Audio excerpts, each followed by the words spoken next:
पे अभी हम लोग एथिक्स कर रहे हैं और ये आज का सेकंड लेक्चर है, एथिक्स, इंटेग्रिटी एंड एप्टीट्यूड। देखिए, कल की क्लास में मैंने आपको एथिक्स बताया था कि जब हम इंडिविजुअल लेवल पर सही या गलत की पहचान करते हैं कि कौन सी चीज़ हमारे लिए सही है, कौन सा काम मैं करूं जो अच्छा है और कौन सा गलत है, वो मॉरल्स होते हैं। और ऐसी जो सही और गलत के जो प्रिंसिपल्स हैं उनको जब एक सोशल लेवल पर, एक सोसाइटी के स्तर पर अपना लिया जाता है तो एक कोड बन जाता है और उसको हम एथिक्स बोलते हैं। ठीक है, तो जब इंडिविजुअल लेवल पर मॉरल्स हैं और सोशल लेवल पर या कलेक्टिव लेवल पर वो एथिक्स है। ठीक है, दूसरा जो वर्ड लिखा हुआ है दैट इज इंटेग्रिटी। इंटेग्रिटी हमारे अंदर की वो खूबी होती है जिसकी वजह से हम ड्यूटी बाउंड और ट्रुथफुल रहते हैं, even in those conditions where no one is watching us. मेरी इंटेग्रिटी यानी मेरी सत्यनिष्ठा, मेरी अखंडता, मैं टूटूंगा नहीं, मैं गलत के आगे झुकूंगा नहीं। ठीक है, जो पुष्पराज ने कहा था, तो Pushpraj was a man of integrity. वो झुकेंगे नहीं गलत के सामने। ठीक है, या डर डर के नौकरी नहीं की जाएगी। मुझे कोई प्रलोभन देगा कि भाई हम आपका साहब ऐसा कर देंगे, आप जो चाहो, आप कोई गिफ्ट चाहिए या मिठाई खानी है तो बताओ, आप हमारा काम कर दो। तो जो कर सकते हैं, जो राइट है, वो कर देंगे। उसके लिए किसी मिठाई की जरूरत नहीं है। और जो काम मिठाई खाने की शर्त पर ही होगा, ऐसा काम हम करेंगे ही नहीं। आज के टाइम में ऐसी बातें बहुत ही ज्यादा आइडियलिस्टिक लगती होंगी, मगर अभी भी ऐसे लोग हैं। हाँ, ये बात अलग है कि हम घोर कलयुग में जी रहे हैं और इसलिए ऐसे लोगों की संख्या बहुत कम हो चुकी है कि जो लोग इतने ज्यादा अपराइट हैं, इतने ट्रुथफुल हैं। मगर लोग तो हैं ही। हर युग में, हर समय में आपको हर तरीके का इंसान मिलेगा। ठीक है, जो बहुत अच्छा समय माना जाता था, देवताओं का समय था, उस समय भी द्रौपदी का चीरहरण करने वाले लोग जिंदा थे। ठीक है ना, जो देवताओं का समय माना गया था उस समय भी हुआ था। और जो खुद देवता थे, राम, उनकी पत्नी को किडनैप करके ले जाया गया था। तो बुरे लोग तो हर समय रहे हैं, मगर अच्छे लोग भी हैं, और ऐसे ही आज के समय में भी है। तीसरा जो आपने शब्द पढ़ा है वो है एप्टीट्यूड। एप्टीट्यूड होता है कैलिबर, हमारी बुद्धि का वो स्तर है भी कि नहीं है कि हम वो काम कर सकें। जैसे फौज में जाने के लिए एक अलग एप्टीट्यूड चाहिए। वो एप्टीट्यूड ये है कि जिस समय मेरे सामने मौत खड़ी हुई है ना, उस समय भी मेरे कदम डिगने नहीं चाहिए। ठीक है, वो वाला एप्टीट्यूड जो फौज के लिए चाहिए वो आईएएस बनने के लिए नहीं चाहिए। आईएएस बनने के लिए अलग एप्टीट्यूड चाहिए। वो क्या है? वो है प्रॉब्लम सॉल्विंग। गिवन रिसोर्सेज के साथ आपको बड़ी से बड़ी चुनौती का सामना करना है और लोगों तक सर्विसेज पहुंचानी है। कैसे करेंगे, क्या करेंगे? ठीक है ना, समस्याओं का समाधान करना है, लोगों की मुश्किलों को दूर करना है। फौज को पब्लिक डीलिंग नहीं करनी होती है, आईएएस को पब्लिक डीलिंग करनी होती है। जो काम, जो एप्टीट्यूड इंजीनियर बनने के लिए चाहिए वो डॉक्टर बनने के लिए नहीं चाहिए। तो हर प्रोफेशन का एप्टीट्यूड अलग होता है, हर प्रोफेशन की डिमांड अलग होती है। यहाँ पर हम एप्टीट्यूड की जब बात कर रहे हैं तो वो ब्यूरोक्रेसी के रिस्पेक्ट में करेंगे कि एक ब्यूरोक्रेट बनने के लिए, एक ऑफिस बियरर बनने के लिए कौन सा ऐसा एप्टीट्यूड होना चाहिए। एप्टीट्यूड का मतलब है a collection of several traits. बहुत सारी अलग अलग खूबियां होती हैं जिससे जाकर एक, जब आप कलेक्टिवली उन्हें देखते हैं तो आपका एप्टीट्यूड बनता है। हिंदी में इसी शब्द को बुद्धिमत्ता कहा गया है, मगर बुद्धिमत्ता से भी बहुत आगे तक की बात एप्टीट्यूड में होती है।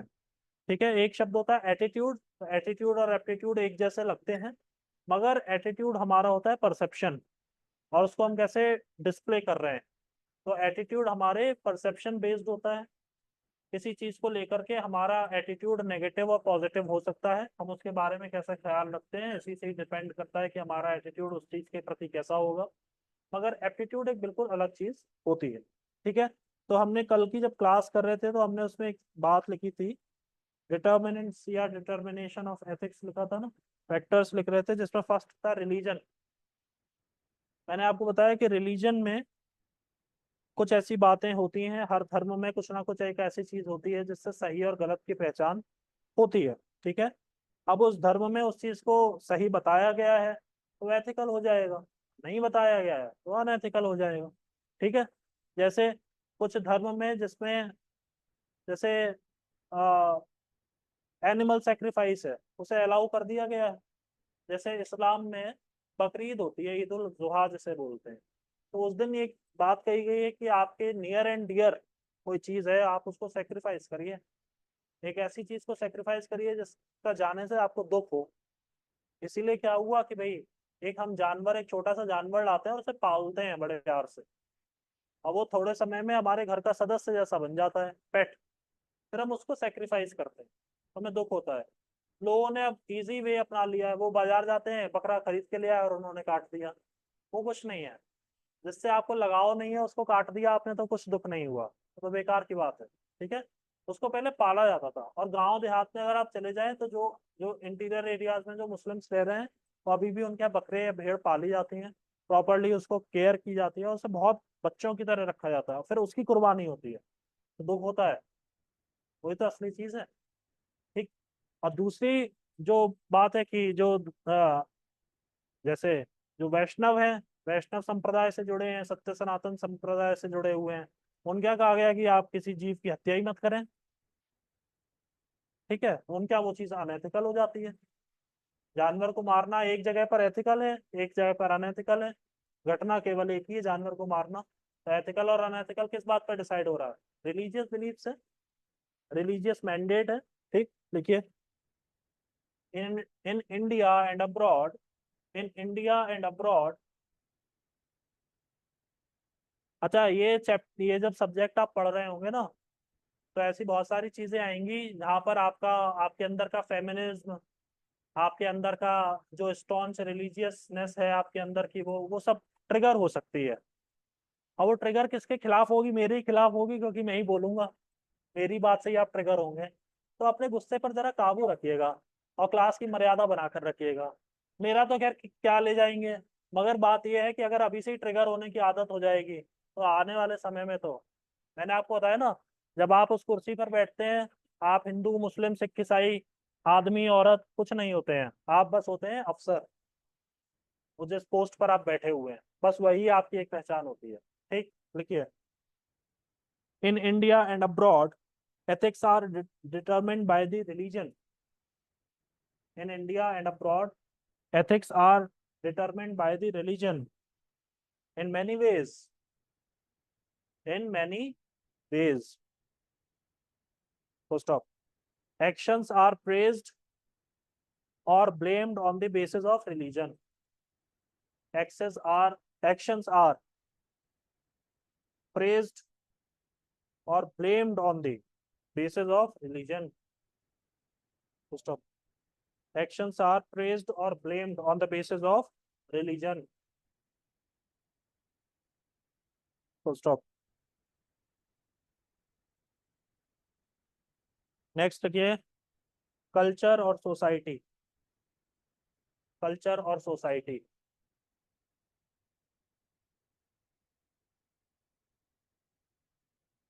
देखिए, we can place the culture under the ambit of society. जैसी सोसाइटी होती है वैसी कल्चर होता है, या जैसा कल्चर होता है वैसी सोसाइटी बन जाती है। ठीक। We can place the culture under the ambit of society, under the ambit of society, and thus each and thus each culture determines and thus each culture determines the morals and standards of the society. The morals and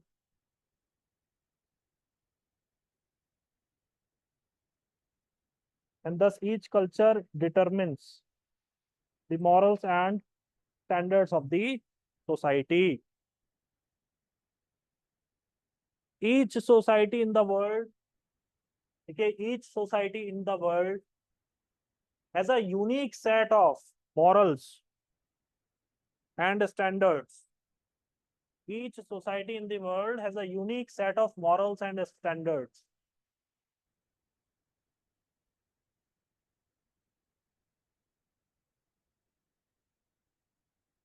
Morals and standards. And therefore, relative ethics are found. And therefore, relative ethics are found rather than universal ethics. Relative ethics are found rather than universal ethics. मैंने आपको बोला ना, western country में beer P जा रही है, gulf country में नहीं पी जा रही है। शराब पीना, खुलेआम शराब पीना,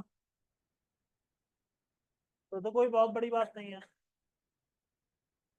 मैं आपको बताऊं, मेरे अभी एक दोस्त ने मुझे, वो अमेरिका से लौटा, तो मेरे लिए कोई वहां से एक व्हाइट हाउस का एक वो इतना मेटल का ना रेप्लिका लेकर आया। वैसे वो उसको लटका सकते हैं, वैसे घूमता रहता है, लॉकेट जैसा इतना बड़ा है मेटल का। तो उसके साथ एक बुकलेट मिली, तो उस पे बुकलेट पे वो उनके प्रेसिडेंट का नाम है, आई थिंक प्रेसिडेंट निक्सन है या पता नहीं कौन नाम उनका। तो उनकी पूरी जीवनी बताई गई है, छोटी सी बुकलेट। अब उस पे एक लाइन लिखी हुई थी जिसको देख करके मुझे हंसी आई। उसमें लिखा हुआ था कि वो जो प्रेसिडेंट है, उनका जो भी नाम है, he started dating his partner in during his college days. हाँ, कुछ ऐसी कुछ लाइन लिखी हुई थी। अब मैं सोच रहा था, भारत में किसी राष्ट्रपति के लिए ऐसा शब्द लिखा जा सकता है कि उन्होंने अपनी पत्नी को इस साल से या इस समय कॉलेज के इस साल से डेट करना शुरू कर दिया था। आफत आ जाएगी उस लिखने वाले की, उस अफसर की। शो कॉज नोटिस दिया जाएगा और सस्पेंड कर दिया जाएगा, वो अलग के राष्ट्रपति के लिए अमर्यादा पूर्ण भाषा का इस्तेमाल किया है। जब होगा तब की तब देखी जाएगी, अभी तो नहीं है, अभी तो नहीं है। तो कल्चर की बात है। हमारे यहाँ कौन होते हैं? His excellency honourable president of India, सब उठ के खड़े हो जाते हैं, सलाम करने लगते हैं उनको। वो सवेरे मॉर्निंग वॉक पे निकलती हैं 6 बजे, सुबह 6 बजे। तो उनकी जो सिक्योरिटी में आईटीबीपी के जवान वहाँ राष्ट्रपति भवन कैंपस में आरबीसी में जो तैनात हैं, उन्हें सुबह 6 बजे सल्यूट करते हैं, जैन मैडम, जैन मैडम। बताइए, ऐसे के लिए हम लिख सकते हैं कि उन्होंने डेटिंग की थी? ओ गॉड, क्या बुरी हालत होगी उस अधिकारी की। कल्चर है, सिर्फ कल्चर है उनके यहाँ। किताबों में छप गई वो बात, और आज मैं भारत में बैठे पढ़ रहा हूँ अमेरिका के राष्ट्रपति की, उनके निजी जिंदगी की, जाती जिंदगी के मसले यहाँ पे कोई करके दिखाए। ठीक है। ऐसे ही विदेशों में जब हम बात करते हैं, देखो, बिल्कुल अगर आपको कंट्रास्ट देखना है, कंट्रास्ट मतलब एक दूसरे से बिल्कुल जुदा अगर दो कल्चर्स देखने हैं, तो आप एक तरफ लो वेस्टर्न यूरोप और दूसरी तरफ लो गल्फ कंट्रीज। वेस्टर्न यूरोप में आपको मालूम है, गल्फ कंट्रीज में महिलाओं को गाड़ी चलाने के लाइसेंस नहीं था, वो गाड़ी नहीं चला सकती। गाड़ी चलाने की तो बात छोड़ो, वो अपने घर से बाहर कदम नहीं रख सकती तब के सिवाय जबकि उनके साथ उनके पिता या उनके पति या उनके भाई हो। अब बताओ, सोचो आप। और जब वो अपने घर से बाहर कदम रखेंगे तब उनका मुंह ढका हुआ होना चाहिए, उनकी आइडेंटिटी रिवील नहीं होनी चाहिए। आप डेमोक्रेटिक ईरान देख लेना और अब का ईरान देख लेना, आप डेमोक्रेटिक अफगानिस्तान देख लेना और अभी का अफगानिस्तान देख लेना, दोनों की फोटोज देख लेना, आपको हकीकत हकीकत पता चल जाएगी। और आप तब का भी वेस्टर्न किसी कंट्री का, जर्मनी, फ्रांस, कुछ भी देख लेना, और वो आज का भी देख लेना, वो वैसे के वैसे ही चल रहे हैं, वो और ज्यादा मॉडर्न हो गए हैं। मगर यहाँ तो स्थितियां बहुत ही गंभीर है। कुछ तो कारण रहा ही होगा कि अफगानिस्तान में जिस समय तालिबान की सरकार आई, उस समय लोग एरोप्लेन के पहिए में लटक गए थे, जिस समय एरोप्लेन टेक ऑफ कर रहा था कि हमें ले चलो, लोग आसमान में से गिरे। ठीक है ना। अभी वैसे ये बात हंसी की नहीं है, वो ऊपर से गिरे थे। मुझे अभी भी ध्यान है, उस दिन मैं अपनी कार की सर्विसिंग कराने के लिए गया था, और वहां पे उनके बहुत वो टीवी जो लगा रखा था उन्होंने वेटिंग एरिया में, उसमें दिख रहा था, लाइव टेलीकास्ट चल रहा था कि वो एरोप्लेन ने, यूएस आर्मी के एरोप्लेन ने टेक ऑफ किया, यूएस एयरफोर्स ने, और वो आदमी गिरा ऊपर से सैकड़ों फीट की ऊंचाई से, मर गया वो। तो क्या है, एक कल्चर और दूसरा कल्चर। तो इसलिए शब्द आ रहा है रिलेटिव एथिक्स। कोई भी चीज यूनिवर्सल नहीं है, और इस बात को बिल्कुल ध्यान में रखना, इस दुनिया में कोई भी चीज ऐसी नहीं है जो universal.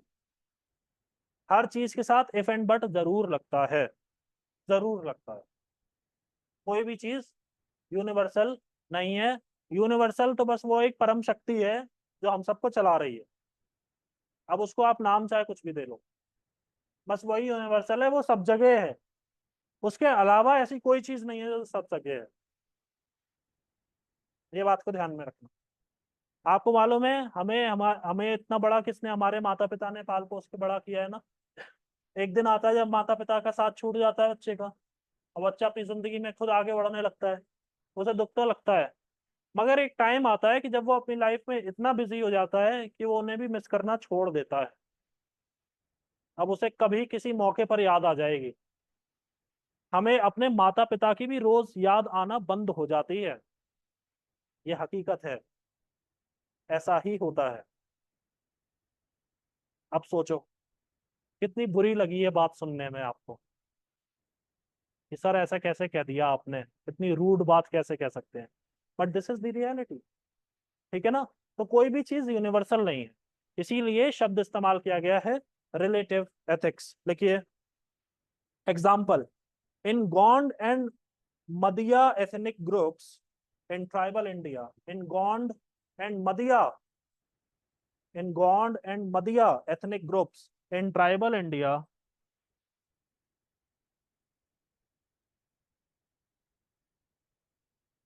in Gond and Madhya ethnic groups in tribal India, menstruating women and girls are banished. Menstruating women and girls are banished. While this is beyond imagination in the Western European society. While this is beyond imagination in the Western European society.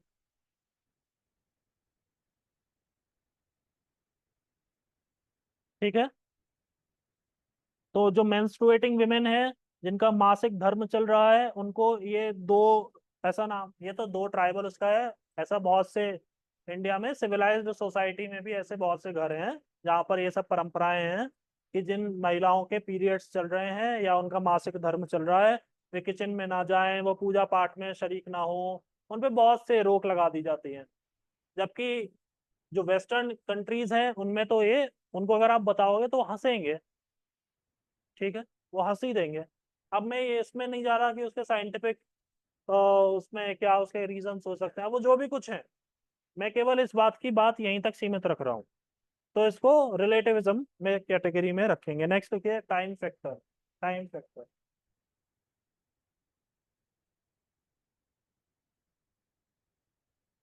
देखिए time is all powerful, ये तो बात बिल्कुल सही है। ओzymandias एक कविता है, वो पढ़ी है? ओzymandias पढ़ी है? तो स्कूल में पढ़ी थी ना इंग्लिश में, आई थिंक 9th या 10th क्लास में पढ़ी होगी। चलो ठीक है, time is all powerful, full stop. तो बहुत बड़े राजा, मतलब जिसका कहाँ कहाँ तक साम्राज्य था, उसकी मूर्ति भी टूटी खड़ी थी, उसकी भी गर्दन उखड़ गई थी। ठीक है, समय के साथ। मैंने उस दिन भी कहा ना, ताजमहल वगैरह को हम कब तक संभालेंगे? आज से 1000 साल बाद तक और संभाल सकते हैं। कितना संभाल लोगे उस एक बिल्डिंग को? एक दिन ऐसा आएगा जब वो चली जाएगी। ये वाली बात।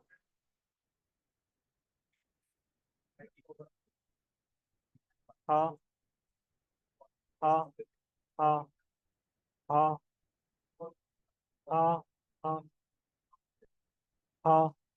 पर हमारे फिर अटैक हुए ना, हमारे यहाँ यवन आए, बाहर से आए, जिनको, हाँ, जिनको मलेच्छ खा गया, वो भारत आए, है ना। तो फिर एक समय ऐसा आया, अब वो भारत आए तो हमें हमें ये लगने लगा कि हमारी महिलाओं पे तो बहुत संकट आ जाएगा, क्योंकि वॉरियर क्लास तो लड़के ही बन रहे थे। ये हुआ क्या, जब बेसिकली जब हमारे यहाँ एक ऐसा टाइम आया कि जब हम सेटल्ड होना शुरू हुए शुरुआत में, कि अब हम खेती करेंगे, तो फिर ये हुआ कि खेती करेंगे तो कोई एक इंसान खेती करेगा, बाहर जाएगा, और एक होगा जो घर पे रहेगा। तो वहां पर से ये जिम्मेदारियां तय हुई कि आदमी जो है वो खेती कर ले, बाहर चले जाए, और पीछे से जो रहेंगे वो खाना ना बनाएंगे। सीधी सी बात है भाई, इसको डिवीजन ऑफ लेबर कहा गया है। तो महिलाएं घर में रुकी, उन्होंने खाना बनाया। वहां से ये रवायत चल गई कि औरतें तो केवल खाना बनाने की मतलब की रह गई। ऐसा नहीं है। ऐसा नहीं है। और जबकि आपको ये जानकर के हैरत होगी कि इंडिया में ही अगर आप ब्रिटिश टाइम की हिस्ट्री भी पढ़ लें, तो जो लोअर स्टेटा था ना, जो बिल्कुल ही दलित दमित थे, उनके यहाँ की महिलाएं काम करती थी हमेशा से। ये तो जो अपर मिडिल क्लास और जो रिच क्लास था जमींदारों के यहाँ, उनके यहाँ की औरतों की हालत ज्यादा खराब थी, वो किसी भी मतलब की नहीं थी। हाँ, ठीक है।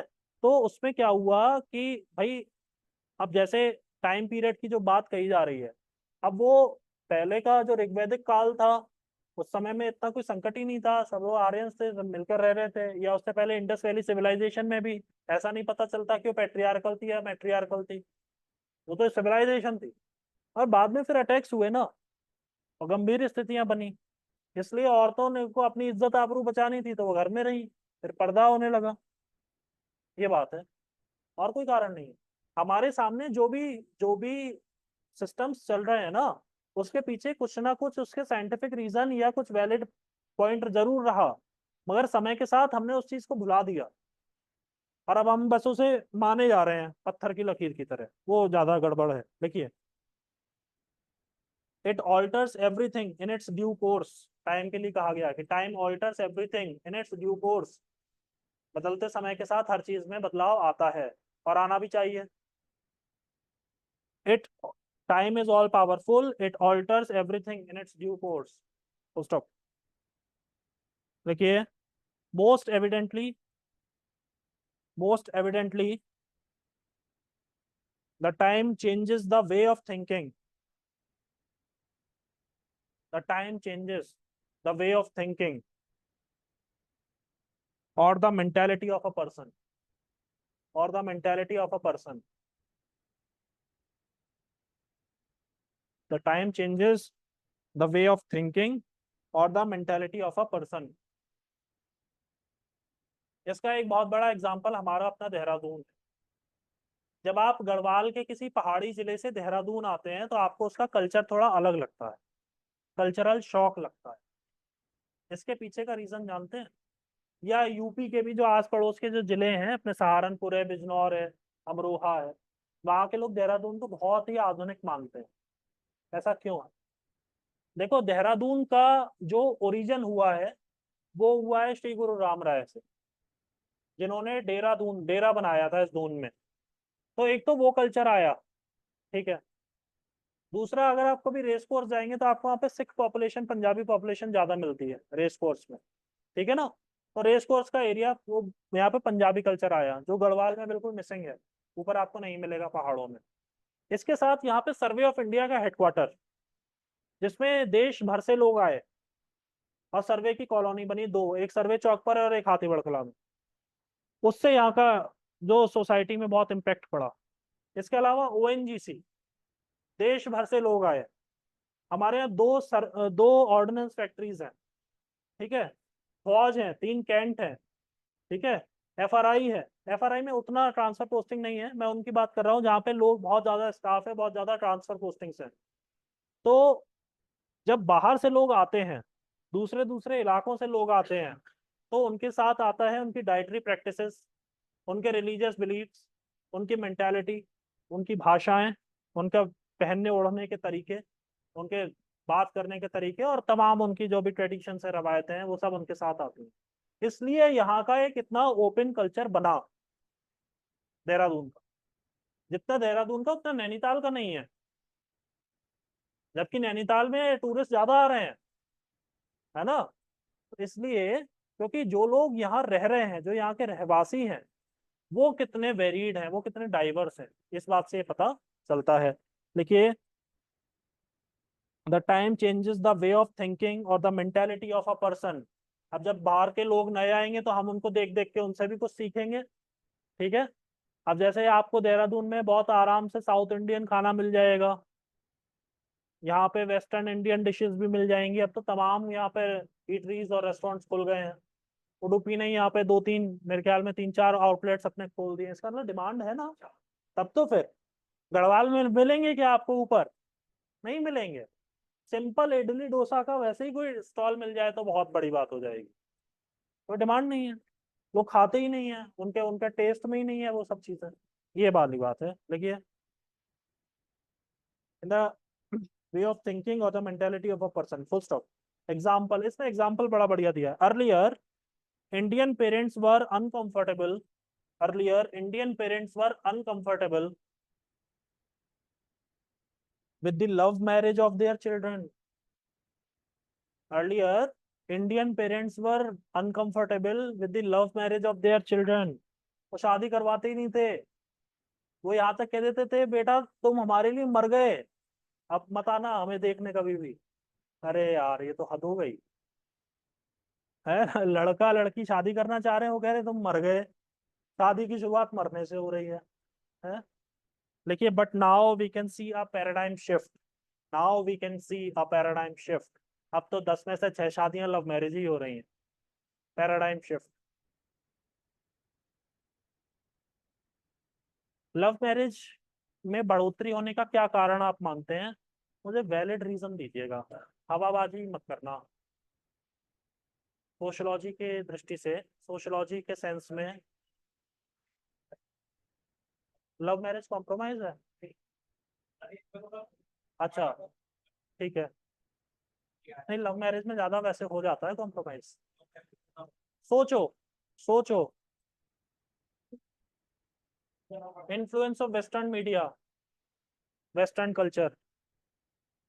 और चलो ठीक है, एक तो एक कॉम्प्रोमाइज वाला फैक्टर कि अरेंज मैरिज में बहुत ही ज्यादा त्याग करने पड़ते थे, इसलिए हमने लव मैरिज कर ली।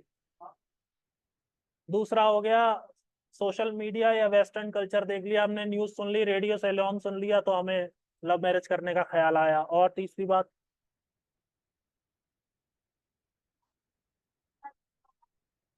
हाँ, लड़का लड़की का। ये बात सुमित्रा नंदन पंत ने भी कही थी कि लव मैरिज होती कैसे, हमने उन्हें देखा ही नहीं तो हम उनसे लव करते कैसे। ये उन्होंने अपनी, हाँ, ये सुमित्रा नंदन पंत ने भी ये पॉइंट अपनी कविता में कहा है। इंटरेक्शन नहीं था पहले, पर्दा बहुत होता था। ये पॉइंट आप पहला निकाल करके लेकर आई हैं। देखो, सबसे बड़ी चीज है हमारा हायर एजुकेशन में बढ़ोतरी होना। आपने देखा, शादी की जो उम्र है वो अभी भी लड़कों के लिए 21 साल है। मगर 21 साल पे जो लड़का शादी कर रहा है ना, वो असल में बिना पढ़ा लिखा है।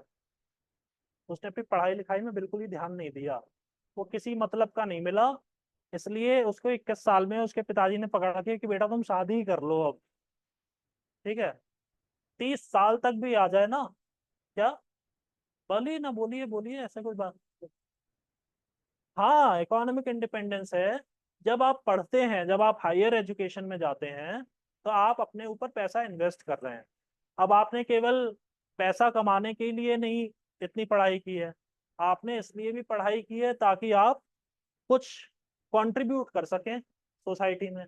उसके लिए आपको जॉब करनी होगी, आपको अपने करियर को प्रायोरिटाइज करना पड़ेगा। फिर जब इंसान इतना आगे बढ़ाता है तो उसे लगता है कि अब, क्योंकि उम्र तो उसकी बढ़ी रही है, जाहिर है अब वो एक कोई पढ़ाइयाँ आजकल जो हो रही है, 30-30 साल तक, 32-32 साल तक लोग पढ़ ही रहे हैं। जेएनयू चले जाओ तो 40-40 साल के भी आपको छात्र नेता मिल जाएंगे, पढ़ ही रहे हैं वो। अब क्या करें, जब इतना आगे तक पढ़ लिए हैं तो पार्टनर ऐसा चाहिए जो मेरी क्वालिफिकेशन का और मेरे प्रोफेशन का सम्मान करे। दूसरी बात है कि अगर मैं नौकरी कर भी रहा हूँ तो कोई ऐसा पार्टनर मिले जो मेरे वर्क एनवायरनमेंट को, मेरी वर्क प्रोफाइल को समझे। अगर मुझे आधी रात तक लौट कर आना पड़ रहा है तो मेरा पार्टनर उसमें जो है समर्थन हो उसका, और वो भी मेरे साथ कोऑपरेट करे, तब तो बात है। इसलिए क्यों ना मेरा पार्टनर वैसा ही हो जैसा मैं खुद हूँ। सीधी सी बात है, तो बहुत ही सिंपल बात निकल कर आई ना। उसकी भी पढ़ाई वही हो जो मेरी पढ़ाई है, उसकी भी नौकरी लगभग वैसी हो जैसी मेरी है। इसलिए आप देखना, लव मैरिज में ज्यादातर कॉर्पोरेट कल्चर वाले लोग लव मैरिज करते हैं, क्योंकि उनकी नौकरी में वो अरेंज मैरिज टिक ही नहीं पाएगी। एक सरकारी नौकरी करने वाले लड़की की पत्नी अगर वो मल्टीनेशनल कंपनी में नौकरी कर रही है तो फिर समझ लो हो गई शादी उनकी अच्छी। क्योंकि वो तो जिस समय उनका सोने का टाइम होता है उस समय वो अमेरिका उनका क्लाइंट है, वो अपना लेके लैपटॉप बैठ जाएंगी मैडम। ऐसा ही होता है ना। तो इसलिए हमारा जिंदगी, क्योंकि अब जिंदगी पूरी जीनी है, हम वो हम बद्दुओं वाली जिंदगी नहीं काट रहे हैं, जंगल में नहीं जी रहे हैं, हम सिविलाइज्ड हैं। शादी एक बार है तो हमारी जिंदगी ऐसी हो कि जो वो भी इजी हो जाए और शादी लाइफ लॉन्ग हमारी चले। तो इसलिए सबसे बढ़िया तरीका ये है कि हम अपने पार्टनर को सोच समझ के करें। और इसीलिए अब चूंकि इतना ज्यादा पेरेंट्स भी हमारे पैसे पैसे उनके खर्च हो रहे हैं, हमारी पढ़ाई लिखाई पर हो रहा है, सब कुछ हो रहा है, तो पेरेंट्स भी ये चाहते हैं कि चलो अब बच्चे की अब इतना हो गया है तो इसके आगे भी कर दें, और सभी कर ही रहे हैं। अच्छा, इंसान देखो काम तो बहुत कुछ करना चाहता है, मगर उसको लगता है ये कोई और कर दे तो मेरे लिए रास्ता खुल जाए। इसीलिए परिवार में जब शुरू शुरू में लव मैरिजेस हुई थी तो उनके पिताजी ने ज्यादा बवंडर मचाया था। अब बाद वाले इस पर शांत हो गए, उन्होंने अब देख लिया बहुत हो गई हैं, अब तो उसने भी कर ली है, उन्होंने भी कर ली है, उन्होंने भी कर लिया, अब बात खत्म हो गई है। ये इंसान का एक बहुत ही फंडामेंटल नेचर होता है। ठीक है ना, जैसे तुम्हें कोई एडवेंचर एक्टिविटी कराने को ले जाई जाए, तुमसे कहा जाए चलो रिवर राफ्टिंग करते हैं, तो सबसे पहले तुम नाव में पैर नहीं रखना चाहोगे, तुम्हें लगे 3-4 लोग जरा बैठ जाएं उसके बाद में बैठूं, देख तो लें नाव साबित भी है कि नहीं है, कहीं इसमें छेद तो नहीं है, वो वाली बात है। ठीक है, ये इंसानी स्वभाव होता है, इसमें ज्यादा गंभीर नहीं होना। पैराडाइम शिफ्ट लिखो, हाँ। डेमोक्रेटाइज होने का मतलब होता है कि अब लोगों की बात सुनी जा रही है, लोग अपनी राय दे सकते हैं। देखो एक तरीका होता है डेमोक्रेटिक, दूसरा होता है ऑटोक्रेटिक। ऑटोक्रेटिक का मतलब है कि मैं आपसे बिना पूछे किसी भी समय में क्लास लगा दूं, आपको आना है आओ, नहीं आना है मत आओ, अपना नुकसान कराओगे। दो बच्चे भी बैठे हैं, मैंने पढ़ाया, मैं निकल लिया, आपको समझ में आ रहा है नहीं आ रहा है मुझे इस बात से कोई मतलब नहीं है, मुझे तो पैसा मिल ही जाएगा। दिस इज दी ऑटोक्रेटिक वे। और डेमोक्रेटिक वे क्या मतलब होता है, अगर मैं अपनी क्लास को डेमोक्रेटाइज कर दूं, माने मैं अपनी क्लास को बहुत ज्यादा इंटरेक्टिव बना रहा हूँ, ठीक है ना, डिसीजन मेकिंग अगर डेमोक्रेटाइज कर दी जाएगी तो इसका मतलब क्या है कि लोगों से पूछा जाएगा पहले डिसीजन लेने से पहले कि हम ऐसा सोच रहे हैं, भाई आप क्या कहते हो ये तो बताओ, तब बात है। और वरना सरकार को क्या है, सरकार तो अगर इसीलिए कहा जाता है कि वो सरकार जिसको लोकसभा में मेजोरिटी मिली हुई है उसे कभी भी राज्यसभा में मेजोरिटी नहीं मिलनी चाहिए। अगर लोकसभा और राज्यसभा दोनों में सरकार पे मेजोरिटी आ गई तो तुम्हारे सिर के ऊपर से ऐसे पैर रख के निकल जाएंगे, तुम बैठे रह जाना।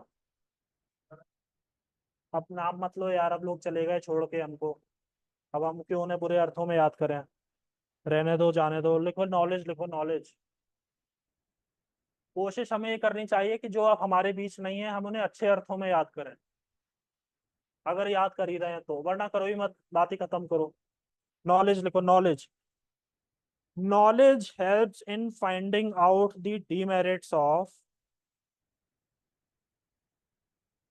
knowledge helps in finding out the demerits of certain standards or customs, certain standards or customs।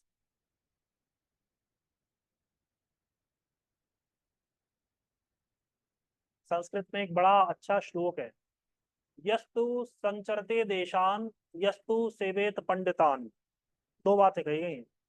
यस्तु संचरते देशान, यस्तु सेवेत पंडितान, तस्य विस्तारिता बुद्धि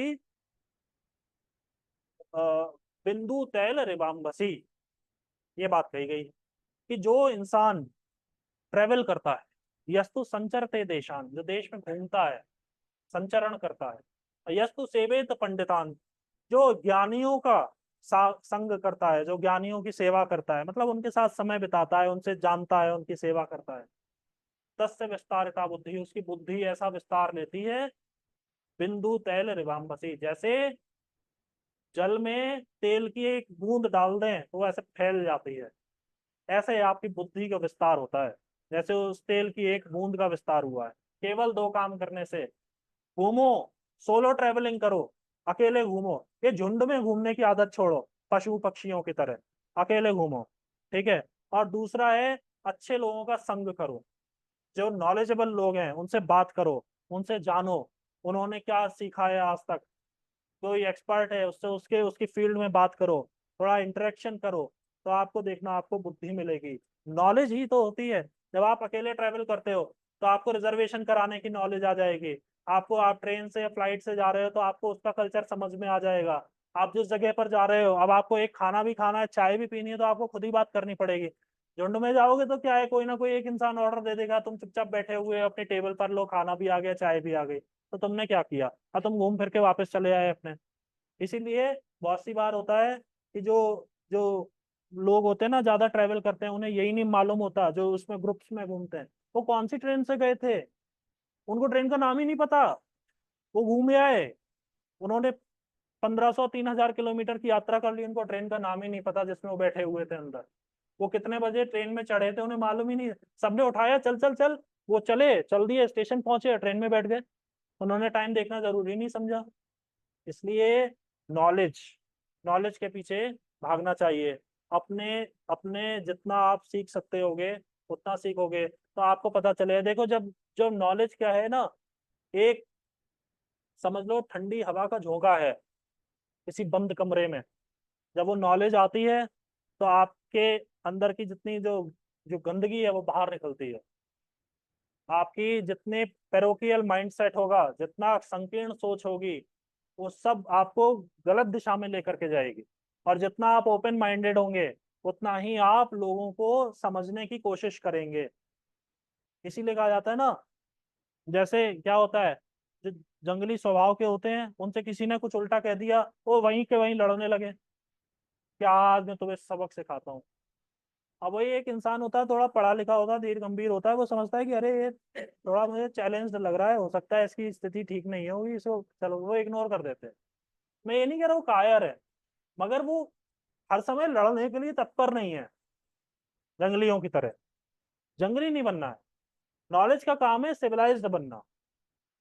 वहीं के वहीं फैसला कर देने वाले अक्सर कर मामले को और ज्यादा बिगाड़ देते हैं।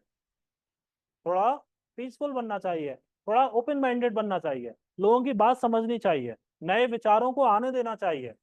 तब जाकर के आप एथिक्स से समझ पाएंगे। लिखिए, knowledge helps in finding out the demerits of knowledge helps in finding out the demerits of certain standards। अब मैं बहुत पढ़ा लिखा हूँ, अब मैं आईएएस की क्लास पढ़ा रहा हूँ और तमाम तरीके के नए नए लोगों से मिल रहा हूँ। अपनी बीवी को मैं पर्दे में रखता हूँ, उसको मैं बात नहीं करने देता लोगों से। तो धूल पड़ी मेरी इस पूरी शिक्षा पर, मेरे अनुभव पर। मतलब दूसरों के लिए तो ज्ञान दे रहे हैं और अपने घर में हम उसको इम्प्लीमेंट नहीं कर रहे। दूसरों को ये ज्ञान बखा रहे हैं कि सोलो ट्रैवल करो, अपने बच्चों को निकलने नहीं दे रहे। तो फिर तो बेकार हो गया ना, ये तो डबल स्टैंडर्ड्स हो गए। ऐसा नहीं करना है, ठीक है। इसीलिए मैं कह रहा हूँ इस सब्जेक्ट को जब पढ़ना तो ऐसा पढ़ना कि तुम्हारे अंदर घुस जाए, तुम्हारी आत्मा का अंग बन जाए ये एथिक्स एंड इंटेग्रिटी। तब तुम इम्प्लीमेंट कर पाओगे। लिखो, finding out the demerits of certain standards और कस्टम्स। देखो, तय कर लो कि मेरी क्लास में बैठ के पढ़ना है या हंसना है। कोई एक काम एक समय में कर लो, ठीक है। मैं बाहर कर दूंगा और अंदर कोई बिठा नहीं पाएगा, इस बात की बिल्कुल निश्चिंत रहना। इस बात से कोई नहीं बिठा पाएगा। मेरा सब्र का बांध बहुत ही कच्चा है, वो अंबुजा सीमेंट से बना हुआ नहीं है कि जो कभी ना टूटे। वो तुरंत ही टूट जाता है, एक ही पहली बारिश में ढह जाएगा।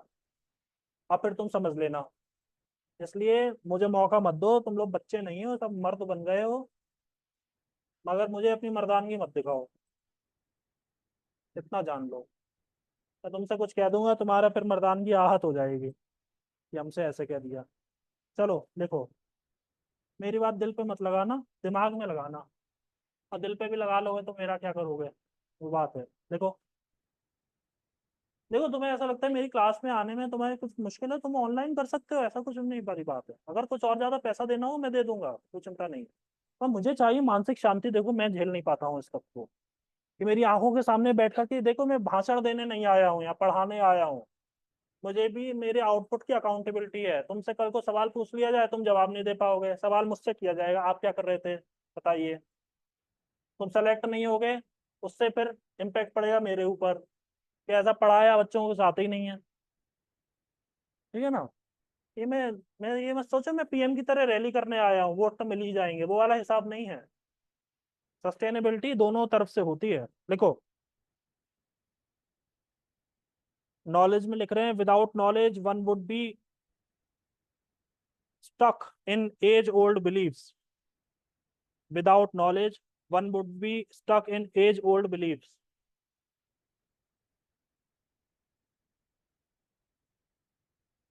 एग्जाम्पल लिखिए, before 1543 stuck in age old beliefs. वही पुरानी बातों में उनका ध्यान रहता है। लिखिए before 1543 everyone in the western world everyone in the western world used to believe in geocentrism theory.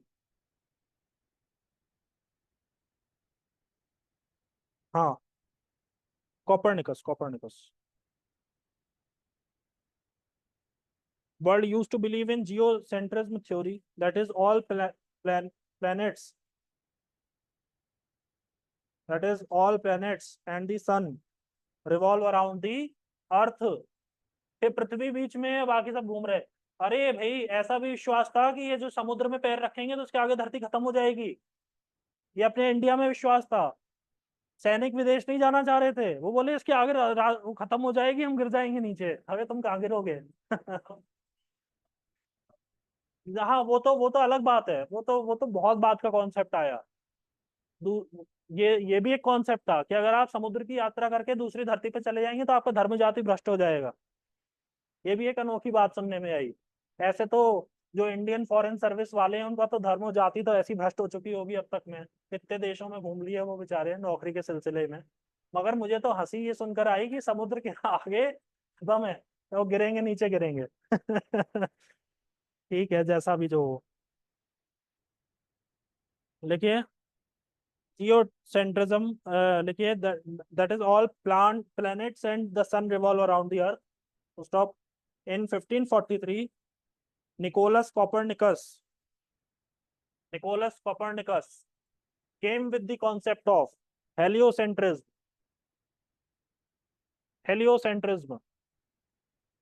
Nicholas Copernicus came with the concept of heliocentrism. That is, all the planets revolve around the sun. That is, all the planets revolve around the sun. It was later supported by Galileo Galilei. It was later supported by Galileo Galilei and Isaac Newton.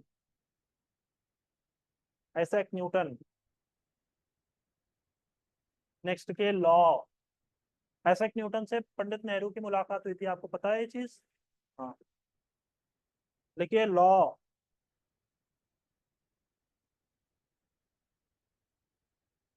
Pandit Nehru की पत्नी का निधन कहाँ हुआ था? नाम क्या था? नाम ही नहीं पता। पंडित नेहरू की वाइफ का नाम क्या था? इंदिरा गांधी जी की मदर का नाम क्या था? कमला नेहरू। टीयू में कॉलेज है, कमला नेहरू। अरे यार, चलो। स्विट्जरलैंड में निधन हुआ था। एक और, अच्छा एक और पूछो।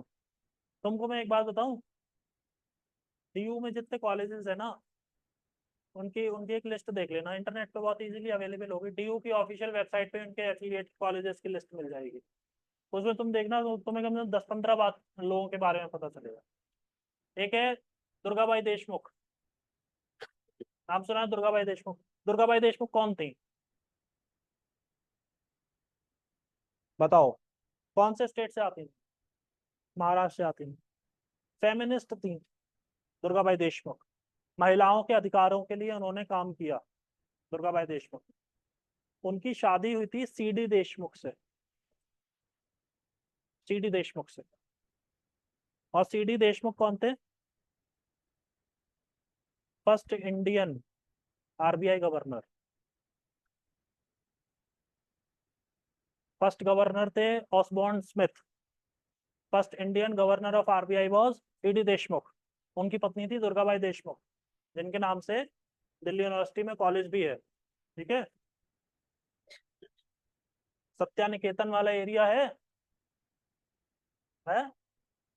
कभी कहते तुम लोग दिल्ली दिल्ली नहीं गए हो क्या? तुम गए हो?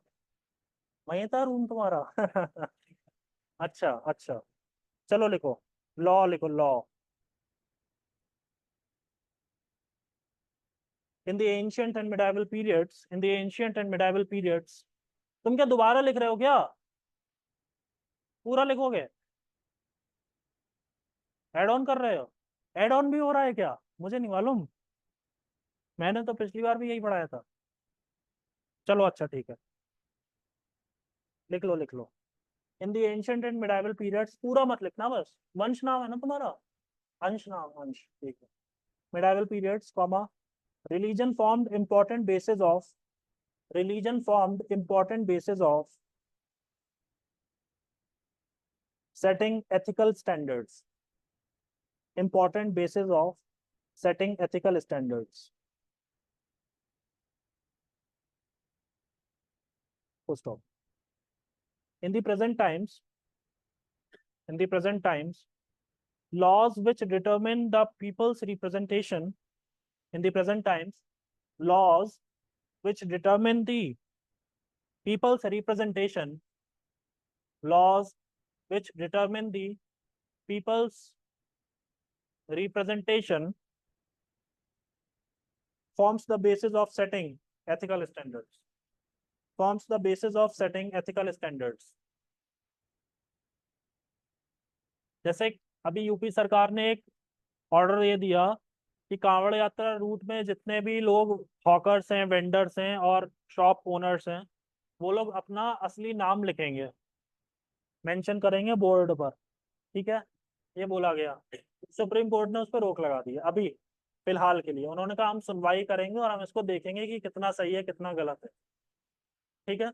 अब एक पक्ष है, उसका ये कहना है कि अपनी आइडेंटिटी रिवील करने में किसी को क्या प्रॉब्लम हो सकती है, मगर दूसरा पक्ष ये कह रहा है कि अगर वो एक तरीके से पीसफुली अपना काम कर रहे थे तो उसको छेड़ने की जरूरत क्या है, वो कुछ गलत भी नहीं कर रहे थे। एक फल वाला फल बेच रहा है, मालूम है ना, उसने मान लो उसने अपनी दुकान का कुछ भी नाम रख दिया XYZ, मैं नामों के चक्कर में नहीं जा रहा हूँ, लोग नाम से धर्म सोच लेते हैं, उसने मान लो कुछ भी नाम रख लिया है, तो उसका नाम बदलवा करके आप क्या जानना चाह रहे हैं, बात ये है, ठीक है।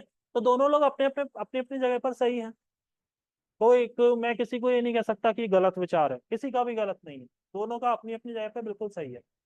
गलत तो मुझे लोगों डीजे बजाना लगता है, वो तो 100% गलत है, बहरा कर देते हैं, इतना जोर का डीजे बजाते हैं।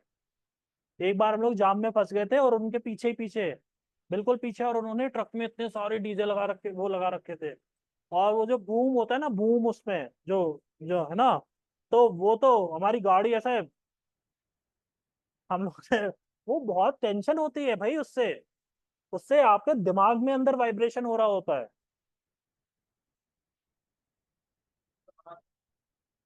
अरे अब वो सब नहीं होता है, मगर अब बात यह है कि अब जिनके लिए रूट डाइवर्ट होता है उन लोगों को बहुत प्रॉब्लम हो जाती है। और मजे की बात यह है कि जिनके लिए ये यात्रा हो रही है, जो भोले भंडारी, वो आदि कैलाश में रहते हैं, वो इतनी शांत जगह है कि वहां पे तुम्हें अपनी सांस लेने की आवाज सुनाई पड़ेगी, ठीक है ना, वो जहाँ रह रहे हैं, और उनके लिए डीजे बजाए जा रहे हैं। उनकी अपनी शादी में डीजे नहीं बजाता, तुम डीजे बजा रहे हो कांवड़ यात्रा में। चलो भाई, लिखो भाई, इंडिविजुअल पे लिखेंगे। देखो नाम प्राइवेसी का पार्ट नहीं होता है। हाँ तो उस पे जब राइट टू प्राइवेसी नहीं होता है ना, ये तो फ्रीडम ऑफ एक्सप्रेशन हुआ ना, ये फ्रीडम ऑफ एक्सप्रेशन हुआ यार। प्रोपराइटर का नाम अपना मेंशन करना ही होता है दुकान पर, प्रोपराइटर का नाम। अभी सर कोचिंग चला रहे हैं, सर अपना नाम नहीं बताएंगे लोगों को, प्रोपराइटर का, तो प्रोपराइटर की तो नाम है, कौन सा वेटर का नाम थोड़ी ना लिखना है दुकान पे। उनको बोला गया अपना नाम लिखो, उसमें प्रॉब्लम आ रही है। अब वो प्रॉब्लम क्या आ रही है वो कोर्ट समझे, मैं जज नहीं हूँ, मुझे नहीं पता, मुझे पता है मगर मैं बोलूंगा नहीं, छोड़ो। इंडिविजुअल, इंडिविजुअल नेक्स्ट लिखिए, इंडिविजुअल।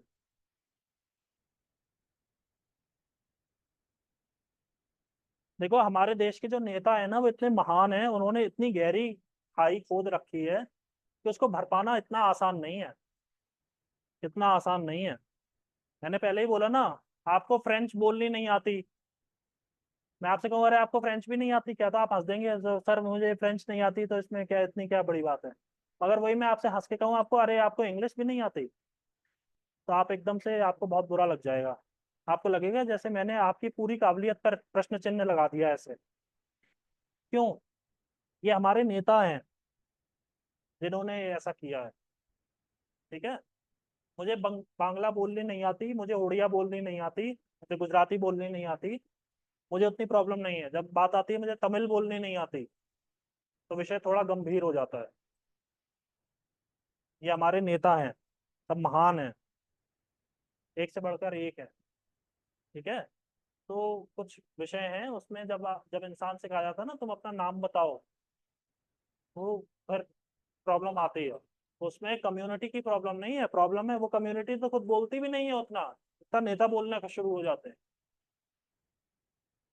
ठीक है। जैसे चुनाव हो रहे हैं, चुनाव में जैसे जैसे जो मुस्लिम लेडीज हैं वो बुर्का पहन के जाती हैं, तो वहां पर एक लेडी को बिठाया जाता है ड्यूटी पर, पुलिस को बिठाया जाता है, किसी को भी, निर्वाचन की जो टीम होती है उनका, वो उनकी आईडी से उनका चेहरा मिलान करती है।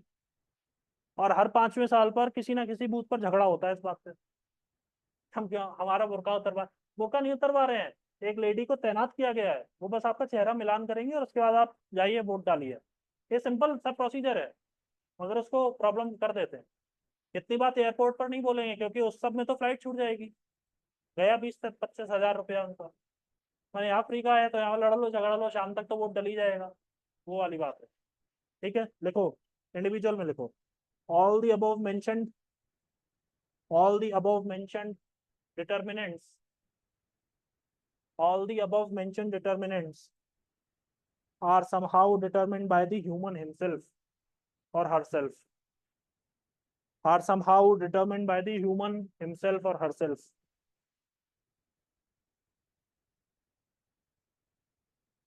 It is the human individual determined by the human himself. Okay, it is the human individual who determines the ethical standards.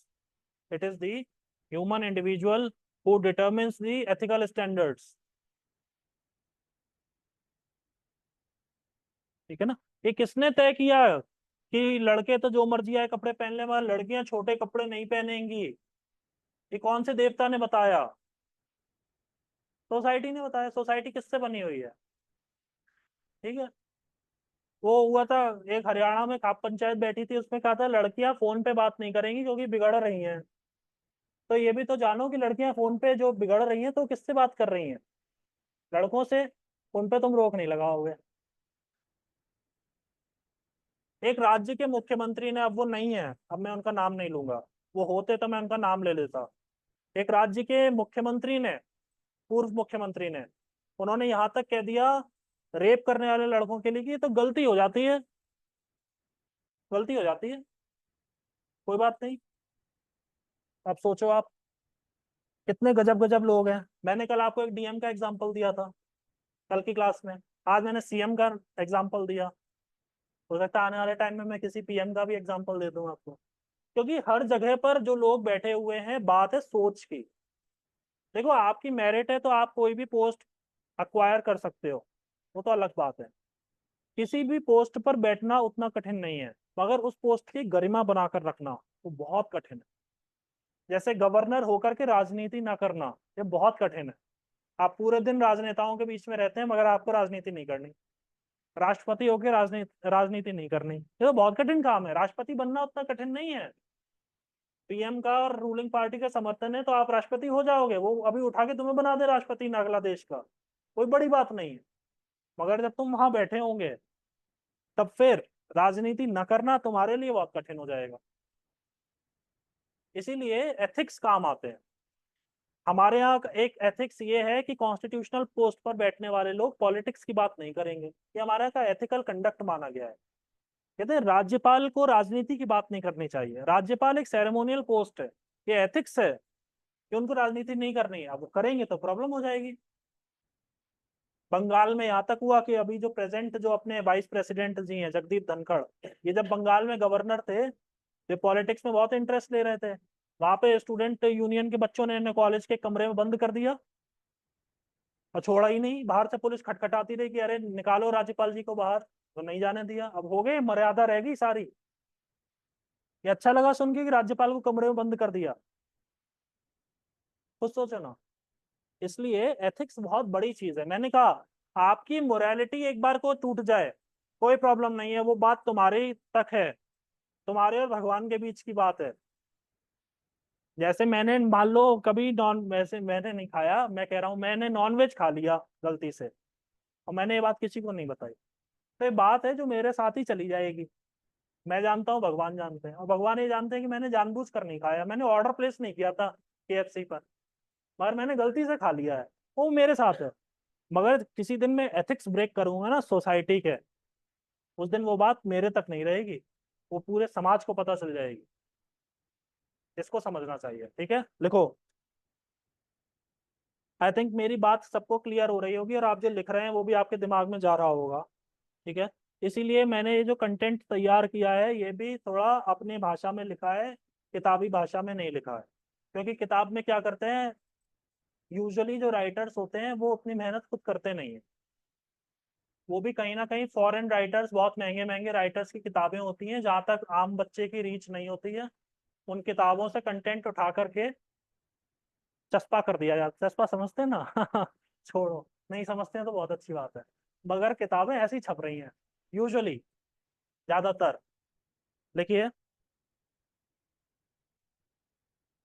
चस्पा होता है चिपकाना। हाँ हाँ। लिखिए। A thinking individual who can question, a thinking individual who can question, जो सवाल खड़े कर सकता है, affects the mayor origin, affects the mere origin and practice of ethics. A thinking individual who can question affects the mere origin, mere माने MERE, mere origin and practice of ethics, and practice of ethics. Stop. The fluidity determined by the time, the fluidity determined by the time is based on the progressive thinking of the individual, is based on the progressive thinking of the individual. Next paragraph लिखेंगे। An ethical mind is more community oriented. An ethical mind is more community oriented.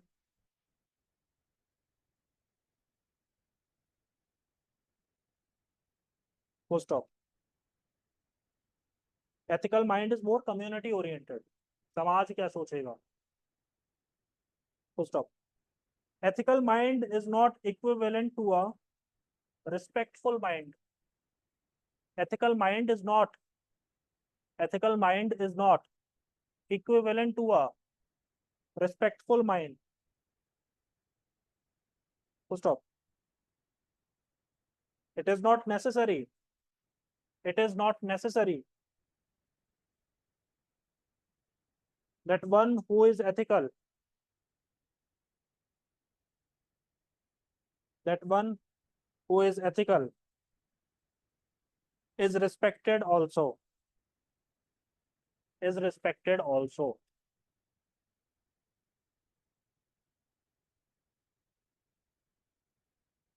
An ethical, okay, an ethical human is one, an ethical human is one who considers his own momentary well-being, who considers his own momentary well-being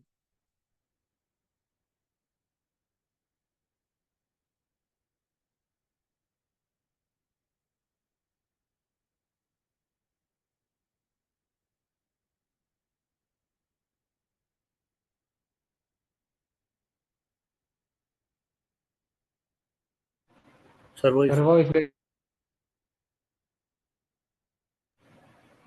सर्वोइस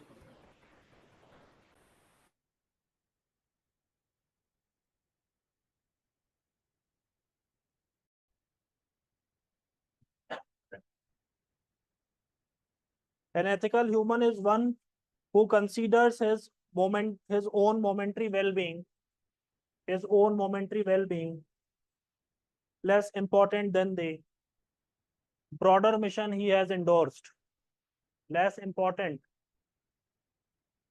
than the broader mission he has endorsed. भाई momentary wellbeing क्यों लिखा है, केवल wellbeing ही क्यों नहीं लिख दिया?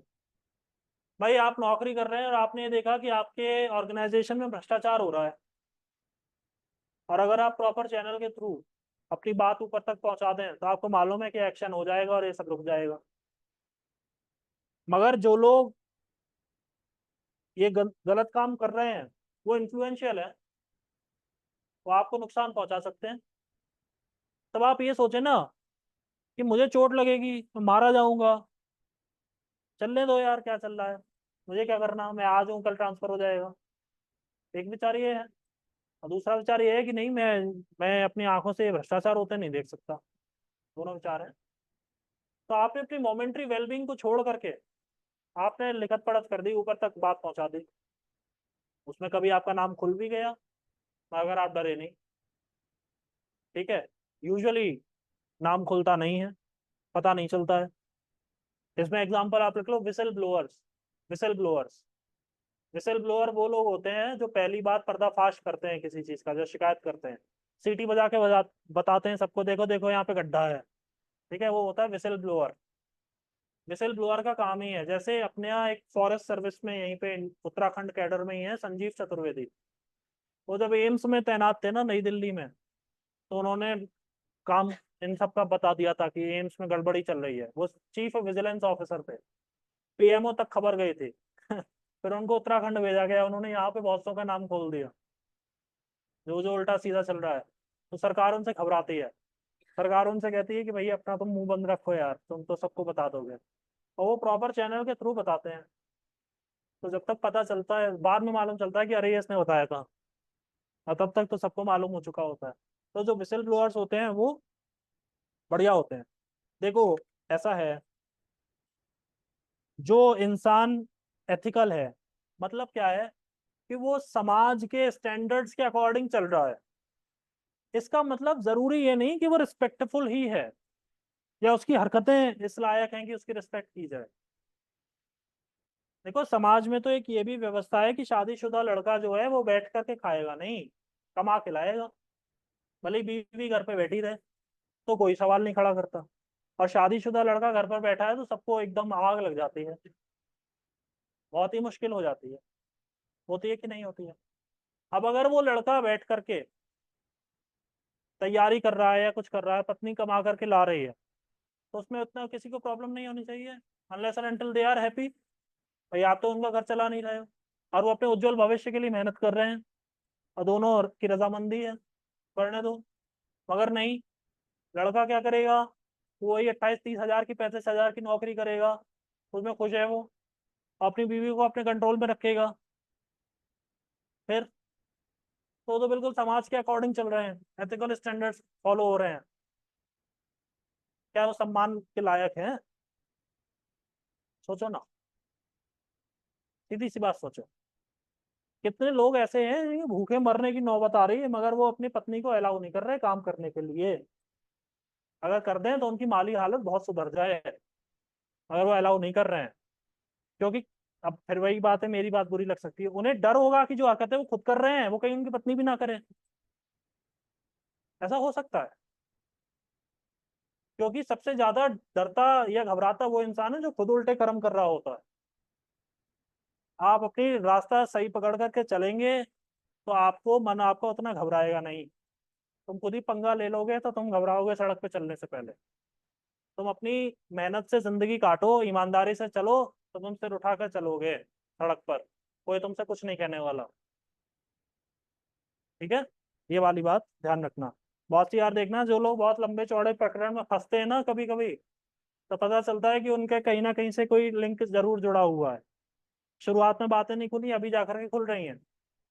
इसलिए भी फिर पुलिस दोनों को पकड़ती है कि चलो अब तुम भी चलो, तुम पे कम धारा है और उन पे ज्यादा धारा है। ऐसा ही होता है। देखिए, सोशल एथिक्स सेटिंग डालिए, सोशल एथिक्स, समाज का जो नीति शास्त्र है, समाज की जो नैतिकता है।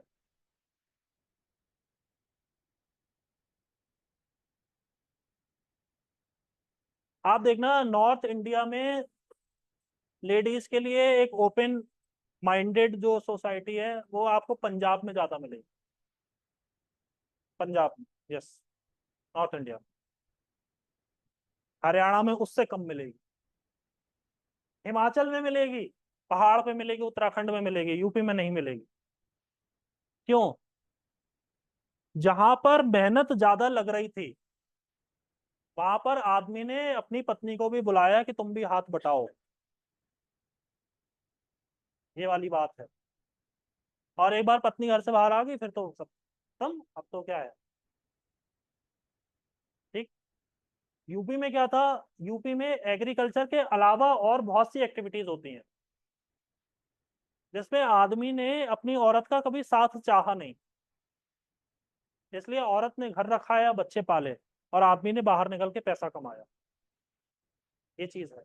आपने बिहार में जो मजदूर जो लोग हैं जो यहाँ पे सभी राज्यों में जो घर बना रहे हैं, आप देखा उनकी वाइफ उनके संग चलती हैं, वो चिनाई कर रहे हैं, वो मसाला घोल कर दे रही हैं, तो वो औरतें नहीं है, दोनों की दिहाड़ी होती है, दोनों कमा रहे हैं। ऐसा ही होता है ना। जहां पर मैं, अभी उसको हटा लो, उसकी औरत को हटा लो, अकेला ही कर लेगा क्या सारा काम? अधमरा हो जाएगा शाम होने से पहले पहले। उसे जरूरत है, इंसान इतना स्वार्थी है, वो वही काम करता है जिसमें उसको सहूलियत अपनी लगती है। ठीक है ना। ये मैंने कहा ना, फिलोसफी और सोशलॉजी, एंथ्रोपोलॉजी, हिस्ट्री, सबका ब्लेंड है ये सब्जेक्ट, एथिक्स एंड इंटेग्रिटी। सही और गलत का फैसला किन आधार पर हुआ है? देखिए, social ethics, social ethics are the philosophical और moral principles, social ethics are the philosophical or moral principles that represent the collective experience, that represent the collective experience. Philosophical or moral principles that represent the collective experience, that represent the collective experience of people and cultures, of people and cultures.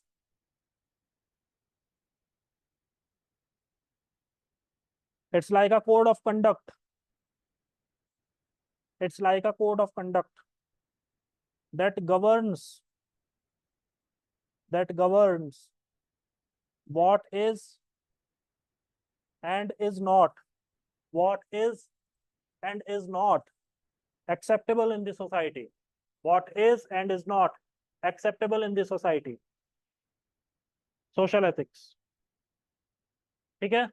आपके समाज में रह रहे हैं, वहां पर क्या acceptable है, किस तरीके का माहौल वहां पर है, उससे तय होता है। देखिए, जैसे अपने उत्तराखंड के लिए जब एक्सपो यहाँ पर हुआ, ग्लोबल इन्वेस्टर्स समिट हुआ, तो प्रधानमंत्री जी आए, प्रधानमंत्री जी ने बहुत अच्छी बात कही कि उत्तराखंड सरकार वेड इन इंडिया कैंपेन के तहत काम कर सकती है और हमारे यहाँ डेस्टिनेशन वेडिंग के लिए एक इन्वायरमेंट या इकोसिस्टम क्रिएट किया जा सकता है। उत्तराखंड में ऐसी बहुत सी संभावनाएं हैं।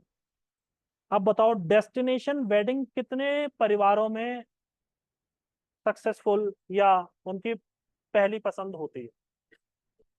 डेस्टिनेशन वेडिंग करने वाले परिवार वो होते हैं जहां पर या तो उनकी वाइब्रेशन बहुत जबरदस्त तरीके से मैच हो रही है, दोनों ही परिवारों की, दोनों बहुत वेल ऑफ फैमिलीज हैं in most of the cases, या वो परिवार जो एक दूसरे को बहुत लंबे समय से जानते थे, ये रिश्ता उनके लिए कुछ नया नहीं है। ठीक है। क्या हर परिवार में डेस्टिनेशन वेडिंग हो सकती है? ये वाली बात। डेस्टिनेशन वेडिंग को छोड़ो, प्री वेडिंग शूट कितने परिवार अपने बच्चों के लिए अलाउ करेंगे कि जाओ बेटा तुम फोटो खिंचवा के आओ? मैं तो आपको प्रैक्टिकल सवाल पूछता हूँ, दिनचर्या से संबंधित। आप कितनी शादियों में जाते हैं जहाँ पे आपको प्री वेडिंग शूट वाला है? उसके दो कारण हो सकते हैं, एक तो बजट हो सकता है, शादी का बजट हमारा उतना नहीं है, फोटोग्राफर बहुत पैसा मांग रहा है, और दूसरा हो सकता है हमारा सोशोलॉजिकल रीजन। दूसरा, in most of the cases, क्योंकि जिस जिस बैकग्राउंड से लड़का आ रहा है, लड़की आ रहे हैं, बहुत से टाइम में वो खुद भी हेजिटेंट होते हैं, वो कहते हैं अरे रहने दो छोड़ो। ठीक है ना। फोटोग्राफर भी अति कर देते हैं फोटो खींचने के नाम पे, तो इसलिए वो लोग वैसे ही घबराए हुए रहते हैं, वो कहते हैं अरे छोड़ो इनको, हम कहाँ डिस्प्ले करेंगे। ये वाली बात है। ऑलराइट। ठीक है।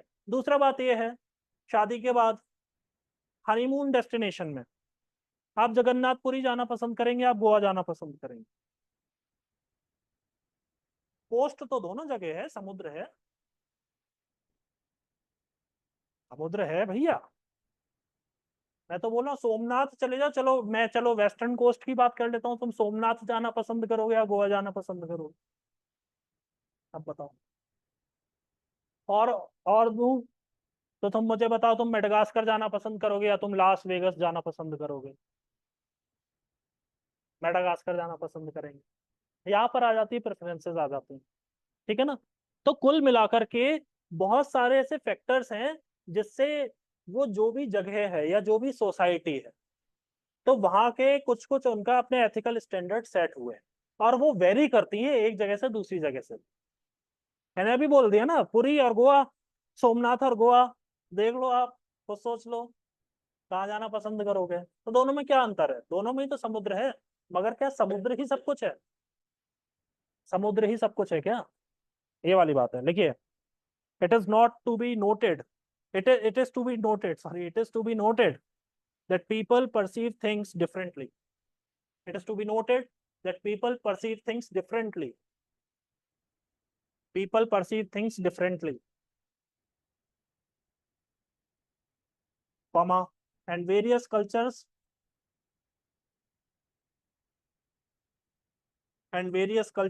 share often often wildly opposing beliefs. बहुत ही एक दूसरे से जुदा है। Various cultures share often wildly opposing beliefs. Full stop.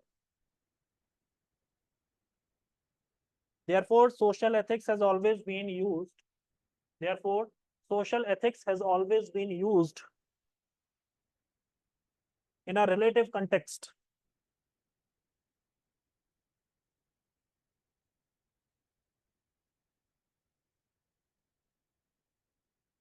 Next paragraph लिखेंगे, what was socially ethical yesterday, what was socially ethical yesterday may not be acceptable today, may not be acceptable today. What was socially ethical yesterday may not be acceptable today. जैसे दहेज लेना, जैसे सती प्रथा, पति मर गया है, तुम भी क्या करोगी, तुम भी मर जाओ, तो सिंपल। लकड़ियों के ढेर पे उसे भी लड़की को बिठा दिया। राजा राममोहन रॉय की आंखें उस दिन खुली जब उनकी भाभी को सती कर दिया गया, वो घबरा गए, तब उन्होंने सती प्रथा के विरुद्ध आवाज उठाई, है ना? उनके बड़े भैया की डेथ हुई थी तो उनकी भाभी को भी बिठा दिया गया पायर पे। बहुत गंभीर स्थिति है। सोचो, एक मोमबत्ती की जलती लौ में कभी उंगली लगा करके देखना कि जलना क्या होता है, या गरम प्रेशर कुकर पे कभी अपना हाथ छुला लेना, बस ऐसे ही मजाक में, सारा मजाक बाहर निकल आएगा। तो सोचो, किसी को बिठा दिया जाए लपटों में के उसमें लकड़ियों पे बिठा दिया जाए, तो और लोग देखते थे। मजे की बात है, लोग देखते थे उस मंजर को, वो डरते नहीं थे, उनकी रातों की नींद हराम नहीं होती थी, वो चैन से रहते थे कि वो एक मृतक को जलाकर आए, साथ में एक जिंदा को भी जला आए।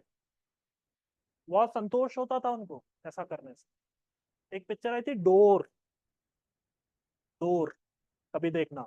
भारतीय सिनेमा जो है ना, वो हमारे समाज का दर्पण है। डोर, डोर मूवी अगर आप देखेंगे, उसमें वो लड़की जिसकी कम उम्र में उसके हस्बैंड की डेथ हो गई, उस पर अंकुश लगा दिया गया, तुम जिंदगी भर मीठा नहीं खाओगी, अब तुम्हारा पति जिंदा नहीं है, मीठा खाने का कोई मतलब ही नहीं बनता, तुम्हारी जिंदगी में कोई मिठास नहीं है। पति मरा उसका, कहाँ, कहीं दूर बंबई में या विदेश में कहीं, उससे कहा गया तुम अपने पति को खा गई, तुमने देखा भी नहीं अपने पति को। खाएंगे तो तब जब हमारे हाथ में हो वो चीज, उन्होंने कह दिया तुम खा गई। उसके सारे रंग बिरंगे कपड़े हटा दिए गए, उसको एक एक ही कलर की मोनोक्रोम, वो नीले रंग की पोशाक पहना दी गई। अपने परिवार वालों से चुप चुप के उसने रसगुल्ला खरीद के खाया, एक दिन सड़क पर छुप के, पेड़ के पीछे छुप के, दीवार के पीछे छुप के रसगुल्ला खरीद के खाया। सोचिए कितनी हद है। और ये हकीकत है आज भी। आप कभी वृंदावन जाएं तो आपको विधवाएं मिलेंगी सफेद कपड़ों में घूमती हुई, बंगाली ने बोलते हैं उन्हें। उनके कभी बचपन में, क्योंकि तब ना इतना मेडिकल फैसिलिटीज थी ना लाइफ एक्सपेक्टेंसी थी, शादी हो गई बचपन में, पति मर गया किन्हीं कारणों से, तो उनका सिर मुड़ा दिया गया, बाल ही नहीं है उनके सिर पर, सफेद कपड़ा दे दिया गया और वो ऐसे ही भिक्षा मांग के खा रही हैं। गंभीर स्थिति है, कोई रोकता नहीं है। देखो आज के टाइम में किसी लड़की के साथ ऐसा करके बताओ तो वो लड़की बताएगी फिर क्या होता है ना। तो ये है, लिखिए, what was socially ethical yesterday may not be acceptable today, full stop. What is appreciative in one part of the world, what is appreciative in one part of the world may be considered abhorrent, abhorrent, ABHORRENT, abhorrent in the other part, abhorrent in the other part. Example, LGBTQ rights, LGBTQ rights. Next लिखिए situation ethics, LGBTQ rights. एक बार मैंने किसी उस पे YouTube पे कोई एक video देखा था, उसमें कुछ ऐसे लोग थे जिन्होंने डिक्लेयर कर दिया that they belong to the LGBTQ community. कुछ इंडियंस थे जो जो बहुत अच्छा अपनी अपनी लाइफ में कर रहे हैं, बहुत पैसा कमा रहे हैं। उसमें एक लड़की थी यानी एक लड़का था, उसने कहा कि मैं IAS बनना चाह रहा था, UPSC क्वालिफाई करना चाह रहा था, मगर बाद में मुझे पता चला कि जो गवर्नमेंट ऑफ इंडिया के रूल्स हैं वो अलाउ नहीं करते हैं LGBTQ। आप openly you can not means you can not declare yourself as a part of this community. वो इसको अनबिकमिंग ऑफ एन ऑफिसर माना जाता है, आप अफसर बनने लायक ही नहीं है। तो उन्होंने भारत छोड़ दिया, और ऐसे बहुत सारे लोग थे। देखो क्या होता है, जब हम लोगों को अपनाते नहीं है ना वो जिस तरीके के हैं, तो लोग हमसे रिपेल होने लगते हैं, वो हमसे दूर जाने लगते हैं। वो जब दूर जाते हैं तो हमसे दूर उनके साथ साथ क्या जाता है, आइडियाज। अगर भारत से कोई बच्चा रिपेल हो रहा है, तो वो बाहर जा रहा है, तो उसके आइडियाज, उसका ब्रेन बाहर जा रहा है, ब्रेन ड्रेन हो रहा है, और GDP का लॉस हो रहा है, केवल तुम्हारी इस बात पर कि उसको दो लड़के संग नहीं रह सकते, दो लड़कियां संग नहीं रह सकती। केवल इतनी सी बात पर हम अपने GDP का पता नहीं कितना लॉस करा देते हैं यूजुअली। ठीक है ना। अच्छा, दूसरी बात यह है, एक सोशियोलॉजी की एक बहुत बड़ी स्टडी हुई है कि जो LGBTQ कम्युनिटी है उससे संबंधित बहुत लोग ऊंचे ऊंचे शिखरों तक पहुंचे हैं। ऐसा क्यों है, ऐसा कैसे हुआ है? ऐसा इसलिए हुआ है क्योंकि उनकी कोई अपनी लाइफ तो बची नहीं है, उनकी कोई फैमिली लाइफ नहीं है, वो अकेले हैं। तब उनका सारा टाइम अपने करियर के लिए है।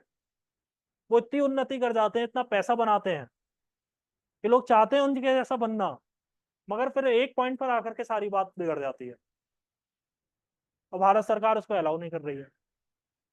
ठीक है, हालांकि सुप्रीम कोर्ट ने अलाउ कर दिया है, मगर शादी अभी भी अलाउड नहीं है।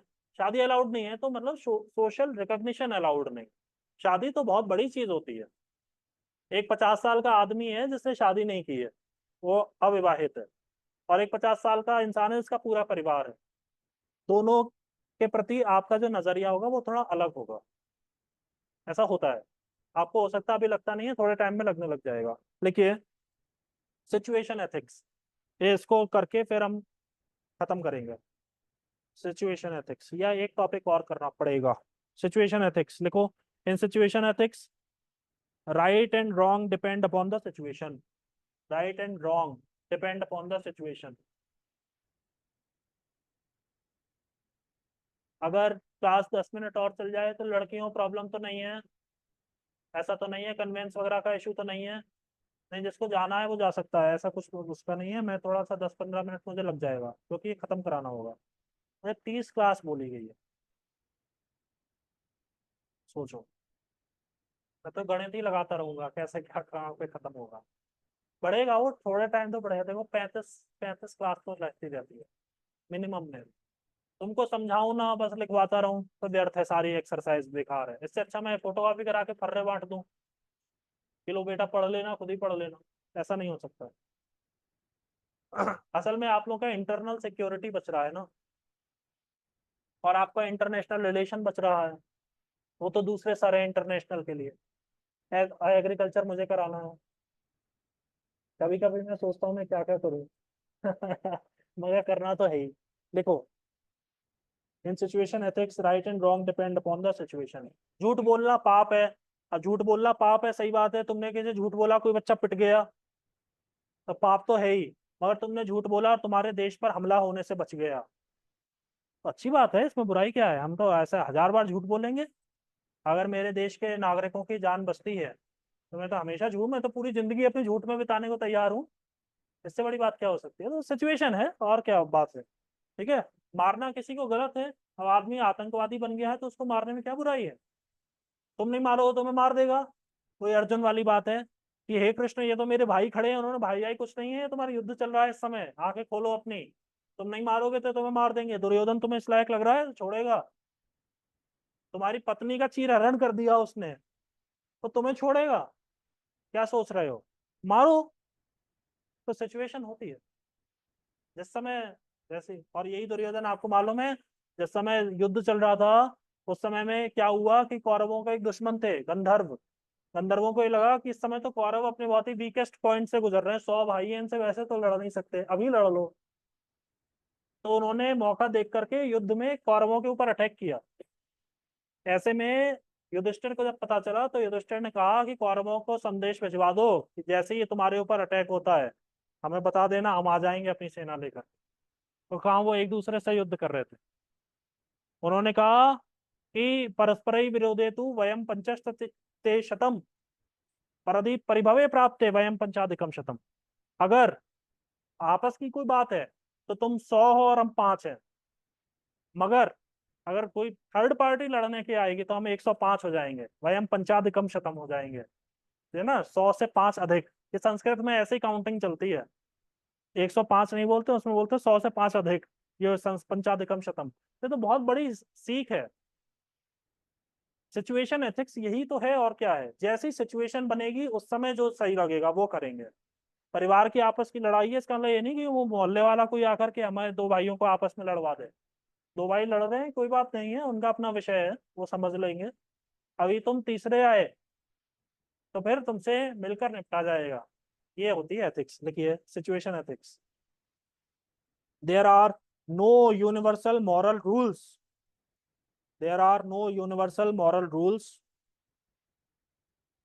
और राइट्स।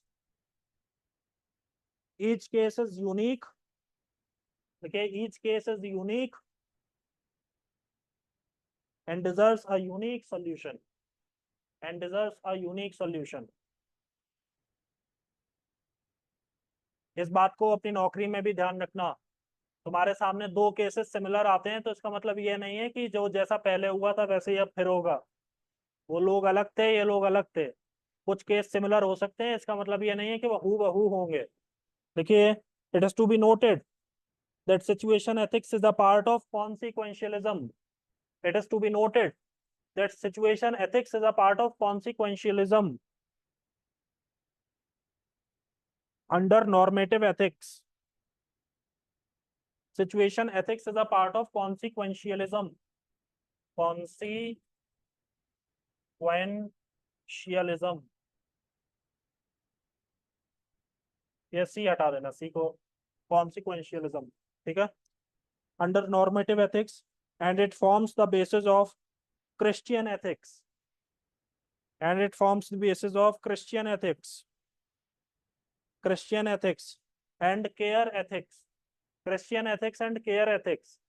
आप डॉक्टर हैं, आपका दुश्मन आ गया सामने, घायल है, आपको उसका इलाज करना होगा। ठीक है। अब तुम्हारा, तुमसे मान लो कोई लड़ लिया, तुम्हारे दोस्त है, तुम डॉक्टर हो, तुम कल लड़ लिए उससे, और अचानक से अगले दिन उसका एक्सीडेंट हो गया, तुम्हारे हॉस्पिटल में आ गया, तो तुम अपनी बात को भूल करके उसका इलाज करोगे और हर संभव प्रयास करोगे कि उसकी जान बचाई जा सके। वो बात अलग है कि वो ठीक हो गए फिर तुमसे फिर लड़ ले, तो वो तुम्हारा अपनी पर्सनल लाइफ है। मगर सिचुएशन एथिक्स क्या कहती है कि जैसा जो सामने पड़ा है उसके अकॉर्डिंग एथिकल क्या है। डॉक्टर के लिए कभी भी एथिकल नहीं है कि पेशेंट सामने और डॉक्टर मना कर दे, नहीं नहीं मैं इसका इलाज नहीं करता। हाँ, वो रियल स्टोरी है। इंग्लिश में। Yes yes yes. हेडिंग डालिए, एथिक्स वर्सेस मोरालिटी। उस प्लॉट को चुराया गया था हैदर फिल्म में। हैदर में शाहिद कपूर के पिताजी पाकिस्तानी आतंकवादी का इलाज कर रहे थे, तभी उनका घर उड़ा दिया आर्मी ने पूरा। एथिक्स वर्सेस मोरालिटी, कुछ चीजों को किताब में भी रहने देना चाहिए। अब तुम डॉक्टर हो, तुम आतंकवादियों का इलाज करके, तो ये तो रक्त बीज की तरह हो जाएंगे ना।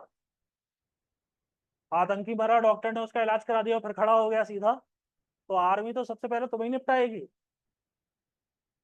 आर्मी कहेगी ये तो अच्छा आया, हम ये आप इतनी मुश्किल से एक आतंकी मार रहे हैं, दोबारा उसको मरहम लगा के खड़ा कर दे रहा है, तो गंभीर हालत है भाई।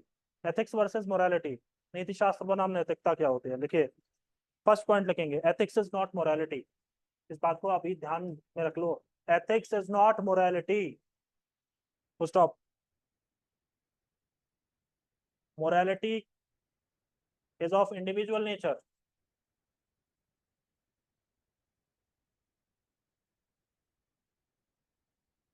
while ethics is of collective nature. While ethics is of collective nature.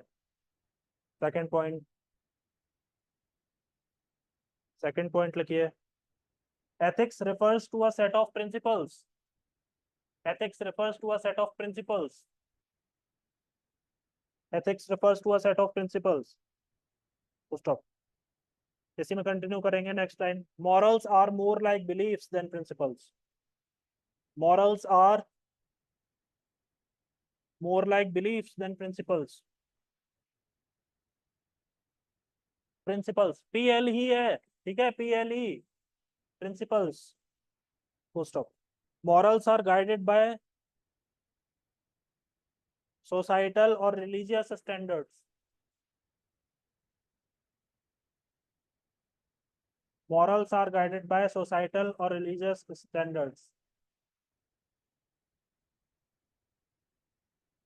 ठीक है। जैसे प्रिंसिपल हो सकता है कि जैसे हमारे भारत में इस चीज को अपनाया जाता है कि जिन जो दूसरी जो लड़कियां हैं या जो स्त्रियां हैं, आप उनको छुए नहीं, आप उनसे दूर से बात करें। स्त्रियों से हाथ मिलाने की परंपरा नहीं है भारत में, अभी भी नहीं है। ये तो कॉर्पोरेट कल्चर आ गया है, इसलिए सब वेस्टर्नाइज हो गए हैं, इसलिए। वरना पहले तो दूर से, और अभी भी होता ही है, अभी भी सरकारी डिपार्टमेंट्स में आप चले जाएंगे तो लेडीज से हाथ मिलाना या उनको छू करके बात करना ये बिल्कुल अमान्य है, इसको गलत माना गया है। तो ये क्या है, आपके प्रिंसिपल्स हैं। अब इसमें मॉरलिटी की कोई बात नहीं आ गई, अगर किसी ने हाथ मिला लिया इसका मतलब ये नहीं कि वो इमोरल हो गए हैं, ऐसा नहीं है। मगर प्रिंसिपल्स हैं, अपने अपने सिद्धांत हैं सभी के। हम नहीं मिलाएंगे हाथ, हम हाथ जोड़ के बात करेंगे, हम दूर से बात करेंगे। मैंने कितनी बार देखा है, जैसे चेयर लगती हैं ग्रुप फोटो में, उसमें अगर वो किसी पुरुष की कुर्सी और बगल में लेडीज आकर बैठ रही हैं, तो अपनी कुर्सी को थोड़ा सा अलग हटा लेते हैं, या लेडीज खुद हटा लेती हैं, और दोनों में कोई बुराई नहीं है, और संग में बैठ जाएंगे तो भी कोई बुराई नहीं है। ये बात है अपने अपने प्रिंसिपल्स की, किसने क्या माना हुआ है। यहाँ पे मॉरल्स की कोई बात नहीं है। आप उनको मॉरल या इमोरल नहीं कह सकते इस आधार पर कि वो लोग हाथ मिला रहे हैं या उनकी कुर्सियां मिली हुई हैं। ये सब बहुत बचकानी बातें हो जाएंगी अगर ऐसा कहेंगे तो। लिखिए, थर्ड पॉइंट लिखिए, ethics is the philosophical study. Ethics is the philosophical study of morality. Ethics is the philosophical study of morality, while morality is the subject matter of ethics. While morality is the subject matter of ethics. Next लिखिए, ethics is permanent and universal for a society. Ethics is permanent and universal for a society, while morals are non-permanent and customized. While morals are non-permanent and customized. Morals are non-permanent and customized. कोई pure vegetarian लड़का यदि फौज में भर्ती हो जाएगा, commando बनेगा, तो उसको नॉनवेज खाना ही पड़ेगा, तो उसके मॉरल्स जो है वो कस्टमाइज हो गए कि नहीं हो गए। एथिक्स इज, इसमें फोर्थ पॉइंट आपने जो लिखा है कि ethics is permanent and universal for a society, while morals are non-permanent and customized. Full stop. Next point. Ethics define the code that a society adheres to. Ethics define the code that a society adheres to. The society adheres to. ADHERES. adhere. adhere का मतलब होता है किसी चीज को मानना, उसका पालन करना. adheres to. while morality delves into the right and wrong. While morality delves into the right and wrong at a much deeper level. Right and wrong at a much deeper level. Both personal and spiritual. Both personal and spiritual. Both personal and spiritual. आजकल vegan movement चल गया है ना. दूध दही नहीं खाएंगे, जानवरों से उपजा कोई भी पदार्थ नहीं लेंगे. दुख होता है. इसलिए जो लोग वीगन है वो ये कहते हैं कि जो गाय होती हैं उन्हें आर्टिफिशियली उनको इम्प्रेग्नेट किया जाता है, माने उन्हें प्रेग्नेंट बनाया जाता है ताकि वो फिर से, क्योंकि वो 3 महीने तक ही दूध देती हैं बच्चे के जन्म के बाद. किंतु बात यह है कि गाय जो है वो दोबारा प्रेग्नेंट हो जाएगी, उसे करो या ना करो. ये रियलिटी है. कभी आप डॉक्टर से या एनिमल हस्बेंड्री के एक्सपर्ट से बात कर लें, और अगर आप गाय को जंगल में भी छोड़ दोगे वो वहां पे भी प्रेग्नेंट हो जाएगी. ये उसकी नीति है. और अगर गाय प्रेग्नेंट है और उसका दूध है और दूध ना निकाला जाए तो गाय को इन्फेक्शन हो जाएगा, उसके अडर्स में, उसके थन में इन्फेक्शन हो जाएगा, वो गाय इन्फेक्शन से मरेगी. एक नियम बना है तो वो कुछ सोच के ही बना होगा, और ये तो हजारों साल पुराना है. जितनी पुरानी मानवता है उतनी पुरानी बात है. ठीक है ना. क्यों गाय और भैंस का ही दूध निकाला जाता है, अन्य जानवरों का क्यों नहीं निकाला जाता? कुत्ते बिल्ली बंदर का दूध क्यों नहीं निकाला जाता है? एक परंपरा बनी हुई है, उसके पीछे एक वैज्ञानिक कारण है. ठीक है, लिखिए. लास्ट पॉइंट लिखिए, क्लास को समाप्त करते हैं. Morals define personal character. आपके क्या मॉरल्स हैं, इससे पता चलता है आप किस हद तक जाने वाले इंसान हैं. Morals define personal character, comma, while ethics stress a social system, while ethics stress a social system. भाई देखो, एथिक्स ये है कि आप एक ऐसे समाज से आते हैं जहाँ पे शराब पीना कोई बहुत बड़ी बात नहीं है, सब पीते हैं घर में. ठीक है, लेडीज भी पीती हैं, चलो हम और जेंडर न्यूट्रल सोसाइटी की बात कर रहे हैं. मगर उसमें आप एक अनोखे जन्मे और आपने कहा मैं शराब नहीं पीऊंगा, बिल्कुल मुझे बिल्कुल शराब पीना पसंद नहीं. तो ये आपके अपने मॉरल्स हैं. अभी आपको कोई जज नहीं कर रहा है. या आप प्योर नॉन वेजिटेरियन परिवार में जन्मे और आपने कहा मैं मीट नहीं खाऊंगा, मुझे नहीं अच्छा लगता है. तो आपके मॉरल्स हैं, कोई क्या करे अब. वो आपका व्यक्तिगत विचार है, वो आपका कैरेक्टर दर्शाता है, किसी को कोई प्रॉब्लम नहीं है. लिखिए, while ethics stress a social system in which those morals are applied. Stress